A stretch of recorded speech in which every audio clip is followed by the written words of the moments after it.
네, 한 주의 마지막인 매주 금요일 영화 속 과학을 찾아보는 사이언스 레드카펫 시간입니다. 양혜영 기자와 함께하겠습니다. 어서 오세요. 안녕하세요. 네, 영화 보기 좋은 계절입니다. 네. 오늘 어떤 영화 준비하셨나요? 네, 이번 주는 다시 영화로 준비를 했는데요.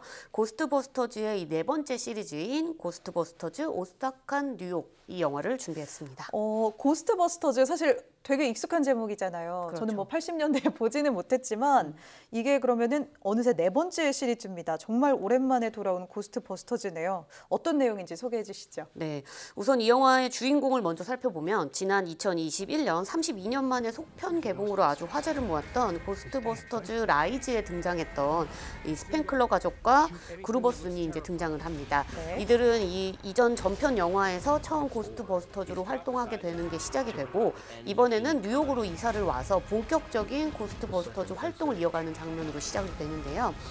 이 고스트버스터즈의 활동을 탐탁치 않아 했던 이 뉴욕 시장이 미성년자라는 이유로 이 막내딸의 활동을 금지시키게 되고요.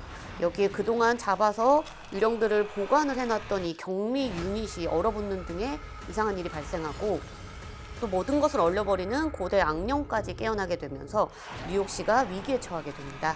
영화는 이 고스트버스터즈로 거듭나는 스펜클러 가족의 이야기와 함께 강력한 적에 맞서기 위해서 지금 현재 고스트버스터즈 활동 멤버들 뿐만 아니라 원년 멤버까지 총출동해서 유령을 소탕하는 과정을 그렸습니다.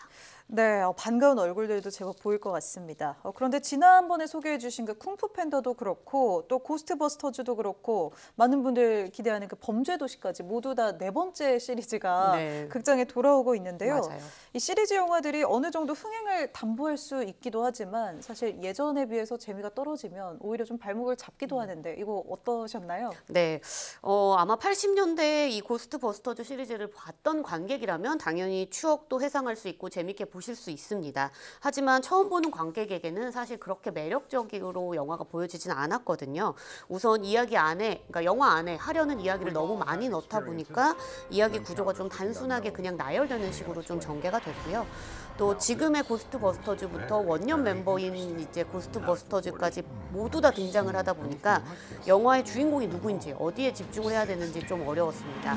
또 새로운 유령, 과거 유령 모두 등장을 하는데 이게 아는 사람은 뭐 반갑지만 또 처음 보는 사람 입장에서는 저 유령은 왜 등장하지? 이런 이제 좀 의문이 좀 남기도 네, 했고요. 그렇겠네요. 네. 또 유령을 잡는 과정에서 이 고스트버스터즈 특유의 리듬감이나 코믹함이 원래 굉장히 특징인데 이런 매력이 좀 잘 드러나지 않아서 아쉬움이 좀 많이 남았습니다. 네, 여러모로 좀 아쉬움이 많은 네. 그런 영화네요, 이번에는.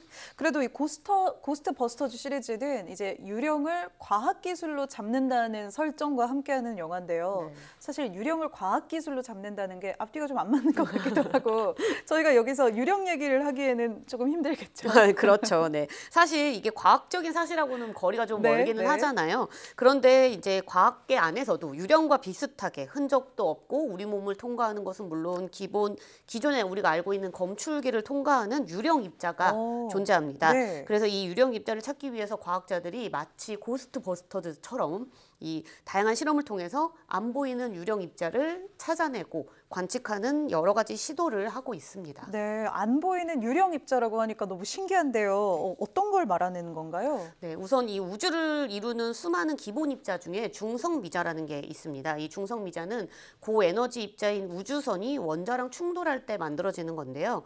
전하를 띠지도 않아서 전자기파로 알 수가 없고 또 질량이 아주 작기 때문에 대부분의 물질과 반응하거나 부딪히지 않고 그대로 통과해 버립니다.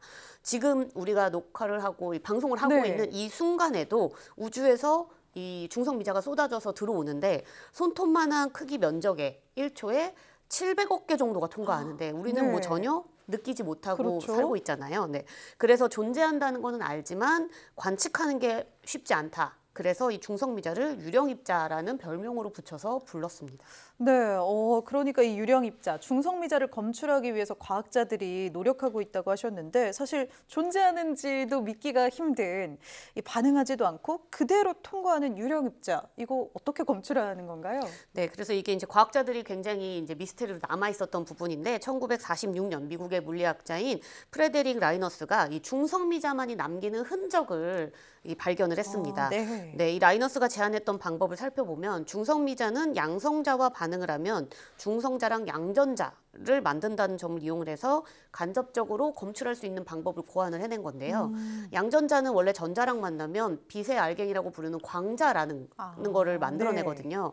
그러니까 만약 양성자랑 전자만 있는 아주 깜깜한 곳에서 아무것도 반응이 없는데 가만히 있는 상태에서 갑자기 빛 한 줄기가 팍 하고 튀어나오면 이거는 중성미자가 양성자랑 반응을 했기 때문이다. 네. 고로 중성자가 간접적으로 존재하는 것을 확인할 수 있다. 이렇게 보는 겁니다.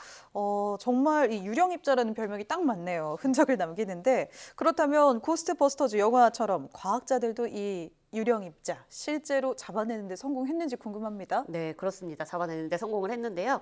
이 남극 아문젠 스콧 기지에는 아이스 큐브 중성미자 관측소라는 게 있습니다. 네. 현재 이 과학자들이 남극 지하 1세제곱킬로미터 부피에다가 그 부피의 얼음에다가 광 센서를 한 5천여 개를 심었습니다. 네.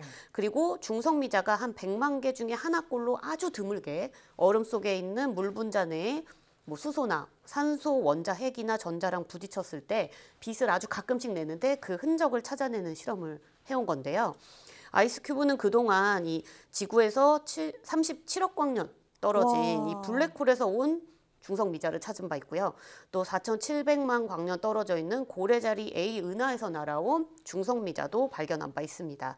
그리고 지난해에는 처음으로 지금 이 현재 태양계와 지구가 속해 있는 우리 은하에서 나온 중성 미자를 포착하는 데도 성공을 했는데요.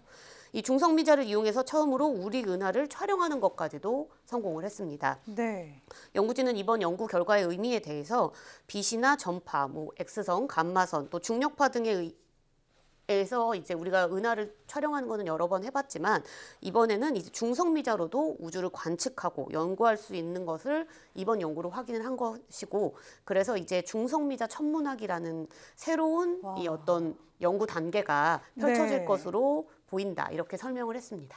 37억 광년, 4,700만 광년. 사실 짐작조차 어려운 먼 곳에서 날아온 입자도 흔적을 남긴다니까 정말 많은 생각이 듭니다. 너무 신기한 이야기였습니다. 네. 네, 고스트버스터즈 영화 소개 고맙습니다.